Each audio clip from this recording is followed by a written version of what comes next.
Good afternoon बच्चों। आज हम लोग बच्चों लिटरेचर में लेसन 1 हम पंछी उन्मुक्त गगन के इस पाठ का पठन के साथ साथ अर्थ भी समझेंगे। ठीक है, हम आपको पढ़ते भी जाएंगे, आपको अर्थ भी समझाते जाएंगे और आपको उसको समझना है, जो कि हमने आपको कक्षा में भी इस कार्य को कराया है। ठीक है बच्चों, तो देखिए इसके कवि जो हैं बच्चों वो हैं शिव मंगल सिंह सुमन, जिन्होंने इस कविता के माध्यम से आपको ये बताया है, अर्थात मनुष्य जाति को ये बताया है बच्चों कि जो पंछी होते हैं वो भी उन्मुक्त अर्थात आज़ाद रहना चाहते हैं, क्योंकि उनको ईश्वर ने ऐसा उनके पंख दे करके उनको ऐसा अधिकार दिया है बच्चों कि वो गगन मतलब आकाश में उन्मुक्त रह करके विचरण करें, अर्थात उड़ें। उनको ये नहीं पसंद है, कोई भी हो बच्चों, यदि मनुष्य ही होगा, यदि उसको हम एक सीमित दायरे में या एक कमरे में बंद कर देते हैं और उसको सारी सुख सुविधाएं देते हैं, तो बच्चों वो कभी नहीं चाहेगा कि उसको उन सुखों के माध्यम से वो अपना जीवन बिताए। उसी प्रकार से बच्चों पक्षी जो हैं वो ईश्वर के दिए हुए अपने पंखों को के साथ संसार में रहते हुए गगन में विचरण करना चाहते हैं, अर्थात आकाश में उड़ना चाहते हैं।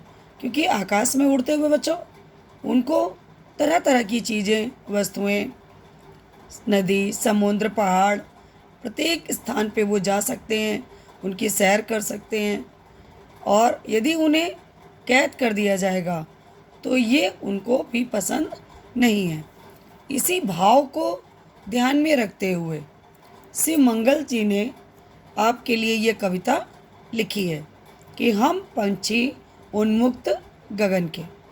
बच्चों सबसे पहले पंक्ति में देखिए बताया गया है कि हम पंछी उन्मुक्त गगन के, पिंजर बंद ना गा पाएंगे, कनक तीलियों से टकराकर पुलकित पंख टूट जाएंगे। बच्चों उन्मुक्त का मतलब ही होता है आज़ाद, और गगन का मतलब होता है बच्चों आकाश। पिंजर बंद मतलब पिंजरे में बंद, कनक तीलियों अर्थात बच्चों सोने की तीलियों से, सोने की छड़ों से बनी हुए घर अर्थात पिंजरा, उससे टकराकर पुलकित पंख टूट जाएंगे। पुलकित मतलब होता है बच्चों यहाँ पर रोमांचित।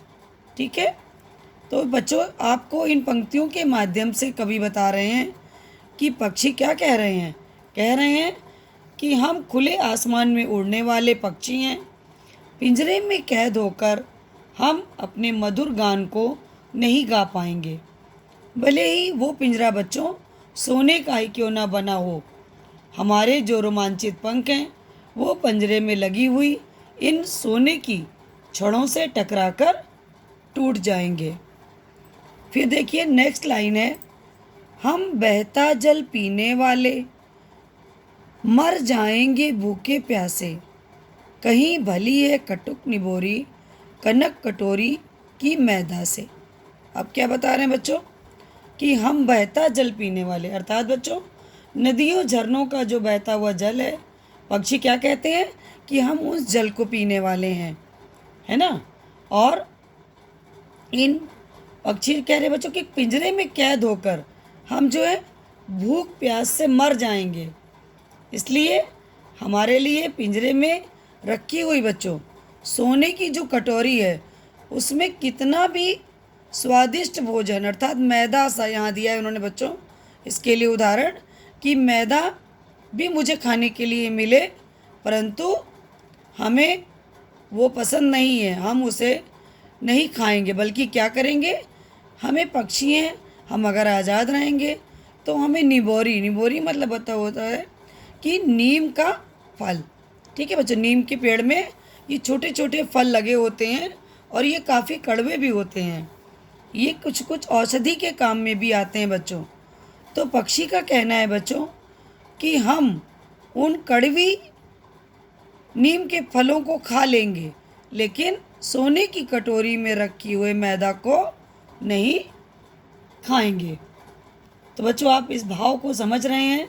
इस भाव से मतलब है बच्चों कि पिंजरे में कैद होकर सोने की कटोरी में खाने पीने से तो अच्छा है कि हम स्वतंत्र होकर बच्चों आसमान में उड़ना। तो ये तो था बच्चों इन 8 पंक्तियों का आपके पास जो मैंने बताया अर्थ। इसे मैंने बच्चों आपको कक्षा में लिखाया भी है और अभी मैं आपको बाद में इसको भी क्लास वर्क में लिखवाऊंगी।